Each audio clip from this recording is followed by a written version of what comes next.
আসসালামু আলাইকুম, সবাই কেমন আছেন? আজকে নুডলস রান্না করতেছি। এইখানে টোটাল ১৬টার মতো নুডলস আছে। আর এতগুলা নুডলস রান্নার কারণ হলো আমার ননদ ননাসের আসছে।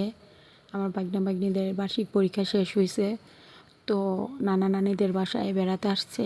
আর ওরাই সন্ধ্যার সময় বলতেছে যে মামুনি আমাদেরকে কিছু বানিয়ে খাওয়াও। পরে বললাম যে কি খাইবা, বলতেছে যে নুডলস পাকাও।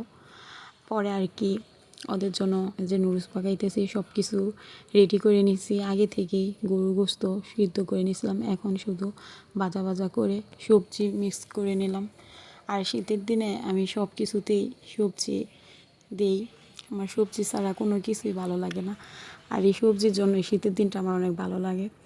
নুডলস রান্না করা হয়ে গেছে, এখন নুডলস বাড়ার জন্য আমি ঘর থেকে বাটি নামায় নিলাম সুকেস থেকে। আর ওদের সবাইকে বললাম যে নুডলস হয়ে গেছে, খাওয়ার জন্য এক রুমে সবাই আসো। তারপরে এই যে ওদেরকে সমান করে নুডলস বেড়ে দিলাম। আর সবাই বৈশা বৈশা গরম গরম নুডলস খাইলাম। সবাই আসলে না অনেক মজা লাগে, কারণ যখনই আপার আমার বাইগনা বাইগনিরা আসে তখনই মানে প্রতিদিন এক এক রকমের আইটেম রান্না করে খাওয়া যায়।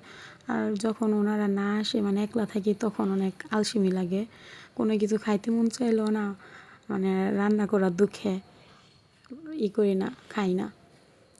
কিন্তু ওনারা আসলে সবাই থাকে, বাইগনা বাইগনির অনেক জোর করে যে মামি এটা রান্না করো ওইটা রান্না করো, তখন ভালো লাগে। এখন সবাই ওই ঘরে খাইতেছে, আর আমি হাসিবের বাবার জন্যই করে নিয়ে আসলাম। এখন ওই জন্যই খাইতেছে, বলতেছে যে অনেক ভালো হয়েছে।